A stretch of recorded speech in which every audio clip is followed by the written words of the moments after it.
Friends ఇక్కడ రెక్కల్లో కనిపిస్తున్న subscribe button press చేయండి, ఆ పక్కన వచ్చే బెల్ బటన్ కూడా ప్రెస్ చేయండి. ఇలా చేయడం ద్వారా అప్లోడ్ చేసే ఏ వీడియో మిస్కారు. ఈ వీడియో నచ్చితే తప్పకుండా లైక్ చేయండి.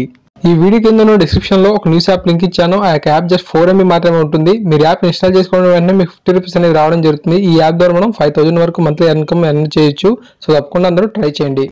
Hi guys, Mahesh here. Friends, ఆంధ్రప్రదేశ్లో టెట్ అండ్ డిఎస్సి పై మనకు చాలా క్వశ్చన్స్ అయితే రావడం జరిగింది. సో చాలా మంది అభ్యర్థులు ఈ యొక్క టెట్ రెస్పాన్స్ షీట్స్ గురించి, అంతేకాకుండా రాబోయే డిఎస్సికి సంబంధించి ఎలిజిబిలిటీస్ గురించి కూడా చాలా క్వశ్చన్స్ అయితే అడిగారు.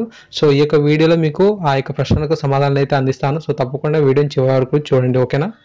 ఫ్రెండ్స్, ఫస్ట్ క్వశ్చన్ చూసినట్లయితే మనకు 2014 టెట్కమ్ టీఆర్టీ ఎగ్జామ్ క్వాలిఫై అయిన వారు 2018 డిఎస్సిని డైరెక్ట్గా రాయవచ్చా అని చెప్పి అడుగుతున్నారు.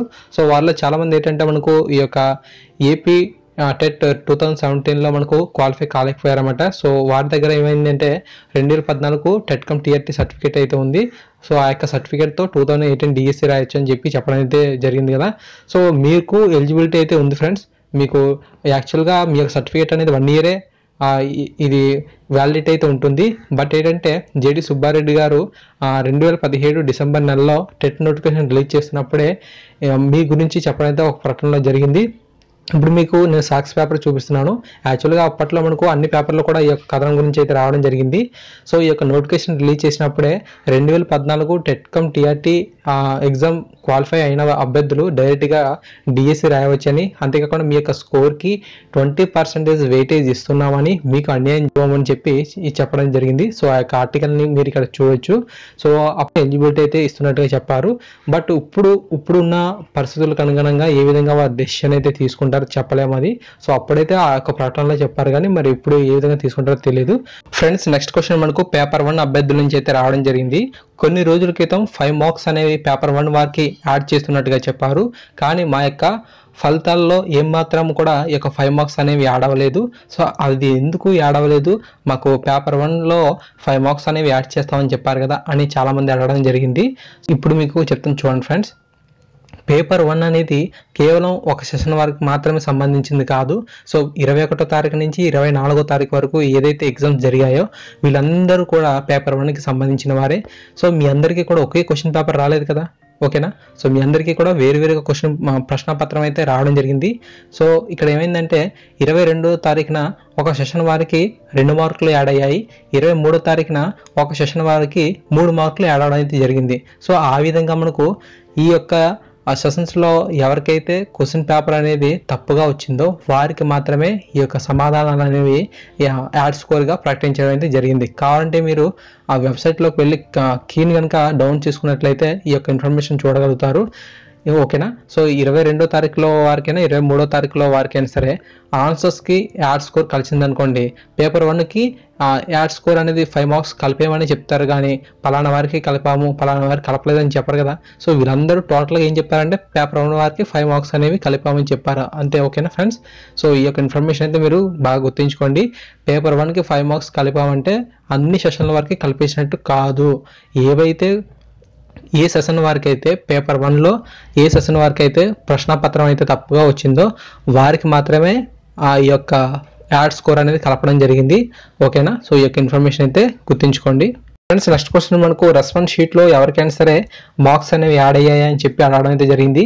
సో చాలామంది దగ్గర అయితే రెస్పాన్స్ షీట్లు అయితే లేవు కాబట్టి నా దగ్గర రెస్పాన్స్ షీట్ ఉంది కాబట్టి నేనైతే సమాధానం అయితే ఇస్తున్నాను.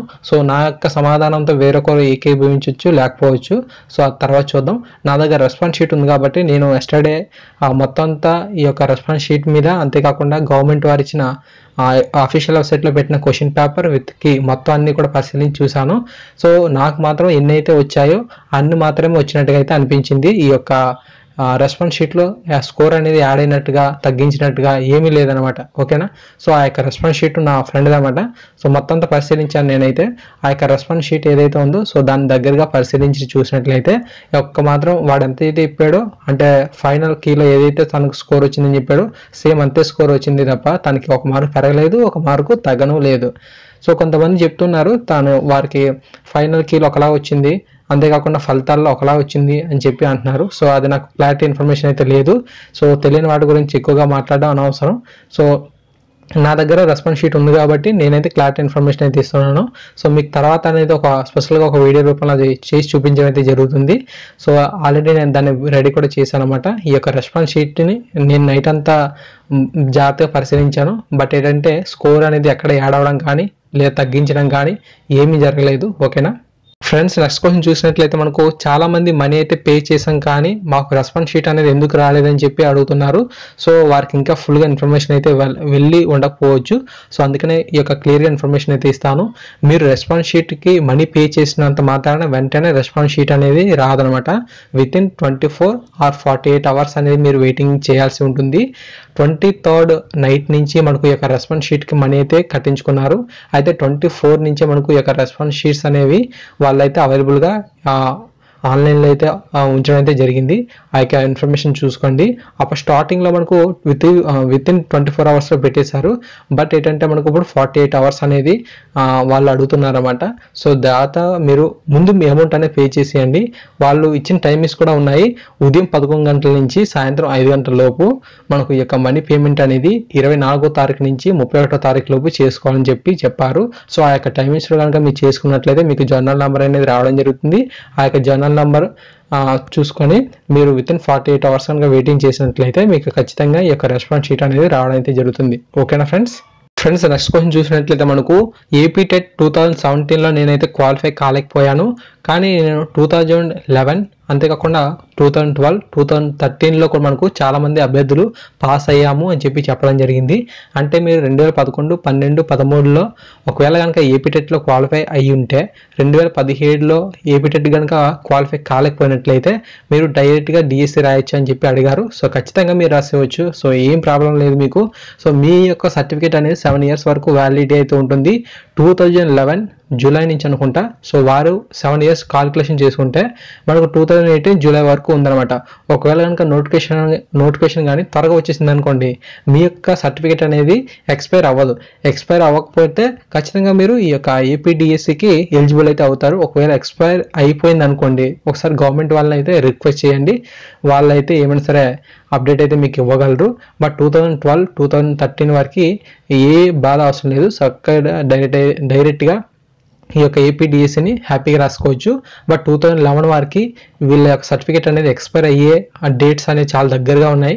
సో ఒకవేళ నోటిఫికేషన్ వచ్చేటప్పుడు మీకు కనుక అర్హత లేనట్లయితే సో ఒకసారి అడగండి. బట్ మీకు ఎలిజిబిలిటీ అయితే ఉండే అవకాశం 99.9% అయితే ఉన్నాయి. సో ఓకేనా ఫ్రెండ్స్, మనకు నోటిఫికేషన్ వీలైనంత త్వరగా వచ్చేస్తే మీరు ఈ యొక్క ఏపీడిఎస్సికి ఎలిజిబుల్ అయిపోతారు. ఓకేనా ఫ్రెండ్స్, నెక్స్ట్ క్వశ్చన్ చూసినట్లయితే మనకు చాలా మంది అభ్యర్థులు సీనియర్స్ అనమాట వీరు. సో వీళ్ళు ఏం అడుగుతున్నారంటే, మేము 2 టెట్లో క్వాలిఫై అయ్యాము. మా యొక్క టెట్లో స్కోర్లు చూసినట్లయితే 2013లో 95 మార్కులు, 2017 ఏప్రిల్లో 100 మార్కులు అయితే రావడం జరిగింది. ఈ యొక్క 2 టెట్లలో వీటికి అధికంగా ప్రాధాన్యత అనేది ఏపీడిఎస్సికి ఇస్తారని చెప్పి చాలా మంది అడిగారు. మీరు ఏదైతే స్కోర్ అధికంగా సాధించారో ఆ యొక్క ఏపీడెట్ తాలూకు స్కోర్ని ఈ యొక్క డిఎస్సికి ప్రయారిటీగా తీసుకుంటారు. సో ఈ విషయంలో మీరు ఎటువంటి కంగారు పడాల్సిన అవసరం లేదు. ఒకవేళ కనుక మీరు ప్రీవియస్ టెట్లో ఆ హైయెస్ట్ స్కోర్స్ సాధించినట్లయితే ఆ యొక్క టెట్ స్కోర్నే మీరు పరిగణలోకి తీసుకొని, అంటే మీకు డిఎస్సిలో పరిగణలోకి తీసుకొని మీకు స్కోరింగ్ అనేది ఇవ్వడం అయితే జరుగుతుంది. ఓకేనా ఫ్రెండ్స్, నెక్స్ట్ క్వశ్చన్ చూసినట్లయితే మనకు ఫైనల్ కీలో అధికంగా మార్కులు వచ్చి ఫలితాల్లో తక్కువ మార్కులు వస్తే ఏం చేయాలి అని చెప్పి చాలా మంది అయ్యారు. సో చాలా మంది ఎక్కువగా డిప్రెషన్కి అవుతున్న విషయం దీనికి సంబంధించిందే. సో మీరు కీలో చూసుకొని మీకు 100 లేదంటే 90 వచ్చి ఉంటాయి ఫైనల్ కీలో. బట్ మీకు చూసినట్లయితే ఫలితాల్లో మనకు 50 70 వచ్చి ఉండొచ్చు. సో అలా జరగడానికి కారణం మీకు తెలియకపోవడం వల్ల చాలామంది ఒత్తిడికి గురవుతున్నారు. సో పాస్ అయిన వాడికి నిద్ర పట్టట్లేదు, పాస్ కాని వాడికి కూడా నిద్ర పట్టడం లేదనమాట. సో ఎందుకంటే పాస్ అయిన వాడు అంటే కొంచెం బాగా చదివినవాడు ఏమనుకున్నాడంటే నాకు 150కి 115 వచ్చేస్తాయి అనుకున్నాడు. కాకపోతే ఏమైందంటే ఫలితాల్లో చూసినట్లయితే ఒక 100 వచ్చాయి. ఏంటి నాకు ఒక 10 మార్కులు అలా తగ్గిపోయాయి అని చెప్పి వాడికి నిద్ర పట్టడం లేదు. ఫెయిల్ అయిన వాడికి ఏంటంటే వాడు ఏమనుకున్నాడు, ఒక 90 మార్కులో 91 మార్కులో వచ్చి పాస్ అయిపోతాను అనుకున్నాడు. ఆడికేమో చూసినట్లయితే 87, 88 వచ్చాయి. ఏంటి ఫెయిల్ అయిపోయినా అని చెప్పి వాడు కూడా నిద్ర పట్టడం లేదు. ఫలితాలు వచ్చినా సరే మనకు నిద్ర పట్టడం లేదు. సో ఫ్రెండ్స్, ఇదే ప్రాబ్లంతో కనుక చాలా మంది ఫేస్ చేసినట్లయితే రెస్పాన్స్ షీట్ని వెంటనే మీరు అప్లై చేసుకొని హ్యాండ్లోకి తెచ్చుకోండి వితిన్ 48 అవర్స్లో. ఓకేనా? సో రెస్పాన్స్ షీట్ని మీరు పొందిన తర్వాత మీరేం చేయాలి అంటే, ఫస్ట్ ఏంటంటే ఏవైతే క్వశ్చన్స్ ఉన్నాయో ఆ యొక్క క్వశ్చన్ నంబరింగ్ అనేది చూసుకోండి. ఎందుకంటే మనకు అఫీషియల్ వెబ్సైట్లో ఏదైతే క్వశ్చన్ పేపర్ పెట్టాడో ఆ యొక్క క్వశ్చన్ పేపర్ ఈ యొక్క రెస్పాన్స్ షీట్లో ఉన్న క్వశ్చన్ పేపర్ అనేది జంబ్లింగ్ అయ్యి ఉందన్నమాట. ఆప్షన్స్లో చేంజ్ అవ్వలేదు, క్వశ్చన్ నెంబర్ ఏదైతే ఉందో అది చేంజ్ అయింది. సో నాకు చూసినట్లయితే ఫస్ట్ క్వశ్చన్ ఇచ్చారు కదా, ఆ యొక్క ఫస్ట్ క్వశ్చన్ అనేది అఫీషియల్ వెబ్సైట్లో ఉన్న క్వశ్చన్ పేపర్లో మనం 20వ క్వశ్చన్గా చూడొచ్చు అనమాట. ఓకేనా? సో రెస్పాన్స్ షీట్లో ఉన్న ఫస్ట్ క్వశ్చన్ అనేది అఫీషియల్ వెబ్సైట్లో క్వశ్చన్ పేపర్ ఏదైతే ఉందో సో దాంట్లో 20వ క్వశ్చన్గా ఉండడం అయితే జరిగింది. సో ఈ విధంగా ప్రతి సెషన్ కూడా క్వశ్చన్స్ అనేవి జంబ్లింగ్ అయితే అవ్వాయి అనమాట. ఓకేనా? సో ఈ యొక్క విషయాన్ని అయితే గమనించుకోండి. మీరు జస్ట్ ఫైనల్ కీని పట్టుకొని వచ్చి ఈ యొక్క రెస్పాన్స్ షీట్లో ఉన్న సమాధానం కనుక గుర్తించినట్లయితే మీకు కొన్ని అధికంగాను మరికొన్ని తక్కువ మార్కులు అనేవి రావడం అయితే జరుగుతుంది. సో దయచేసి ఆ విధంగా చేయకండి. మీ యొక్క స్కోర్ తెలుసుకోవాలంటే ఆ యొక్క క్వశ్చన్ పేపర్, ఈ యొక్క క్వశ్చన్ పేపర్, దాని తాలూకు కీని కూడా పక్కన పెట్టుకొని సరి చూసుకుంటే స్పష్టమైన సమాచారం అయితే మీరు పొందగలుగుతారు. సో ఇటువంటి టెన్షన్ అయితే పడక్కర్లేదు. ఓకేనా? తర్వాత ఏం చేయాలంటే మీరు మీ యొక్క రెస్పాన్స్ షీట్లోని ప్రతి సబ్జెక్ట్ను కూడా ఒక పేపర్లో వేసుకొని ఆ యొక్క పేపర్లో సైకాలజీకి ఎన్ని వచ్చాయి, తెలుగుకి ఎన్ని వచ్చాయి, మ్యాథమెటిక్స్కి ఎన్ని వచ్చాయి అవన్నీ కూడా ఒక నంబరింగ్ అయితే వేయండి. సో అలా వేసిన తర్వాత మొత్తం కాలిక్యులేషన్ అయితే చేయండి. కాలిక్యులేషన్ ఎందుకు చేయమంటున్నానంటే రెస్పాన్స్ షీట్లో మనకు ఫలితాల్లో వచ్చిన స్కోర్ అయితే ఇవ్వలేదన్నమాట. అంటే మీకు చూద్దాం ఒక 90 మార్కులు వచ్చాయని చెప్పి మీకు ఫలితాలు చూపించినట్లయితే ఆ యొక్క 90 మార్కులను ఈ యొక్క రెస్పాన్స్ షీట్లో అయితే ఎక్కడ కూడా ముద్రించలేదు. సో అది మీకు కన్ఫ్యూజన్గా ఉంటుంది కాబట్టి ప్రతి సబ్జెక్టు వారిగా మీ యొక్క స్కోర్ని వేసుకొని ఫలితంగా చూసుకోండి. అప్పుడు మీకు క్లారిటీ ఇన్ఫర్మేషన్ కనుక రావడం జరుగుతుంది. ఒకవేళ రెస్పాన్స్ షీట్లో మీకు అధికంగా మార్కులు కనుక వచ్చి ఫలితాల్లో కనుక తక్కువ మార్కులు వచ్చాయి అనుకోండి, తప్పకుండా దాన్ని మనం గవర్నమెంట్కి తెలియజేయవచ్చు. అయితే దానికి సంబంధించి ఇంకా ఎటువంటి స్పష్టమైన సమాచారం అయితే రాలేదు. ఇంకెందుకంటే రెస్పాన్స్ షీట్ అనేవి మనకు ఎక్కువ మంది దగ్గర లేవు, దాదాపు ఒక 3300 మంది దగ్గర మాత్రమే ఉండడం అయితే జరిగింది. సో ఒకటి నా దగ్గర కూడా ఉందన్నమాట. సో అందువల్ల నేను చెప్తున్నాను ఏంటంటే ఈ యొక్క రెస్పాన్స్ షీట్లో నా దగ్గరకు వచ్చిన ప్రశ్నపత్రంలో ఎటువంటి మిస్టేక్స్ అనేవి లేవు. ఓకే? సో ఫ్రెండ్స్, ఈ విధంగా మనకు ప్రతి ప్రశ్న కూడా సమాధానం అయితే ఉండడం అయితే జరిగింది. సో రెస్పాన్స్ షీట్ని డౌన్లోడ్ చేసుకున్న తర్వాత ఖచ్చితంగా నేను చెప్పినట్లుగా మీరు ఫాలో అవ్వండి. నిజంగా కనుక టెక్నికల్ ఇష్యూస్ వల్ల కానీ మీకు మార్కులు ఆడకపోవడం ఇటువంటి ప్రాబ్లమ్స్ కనుక వచ్చినట్టే తప్పకుండా అందరికీ తెలియజేసే ప్రయత్నం అయితే చేద్దాము. So guys, thanks for watching this video. ఈ వీడియోని అయితే తప్పకుండా లైక్ చేసి మీ ప్రతి పనికి షేర్ చేయండి. ఛానల్ సబ్స్క్రైబ్ చేసుకుంటే ఇన్ఫర్మేషన్ పొందుతారు. మరిన్ని అప్డేటెడ్ వీడియోస్ కోసం తప్పకుండా మన ఛానల్ని సబ్స్క్రైబ్ చేసుకొని సపోర్ట్ చేయండి. Thank you.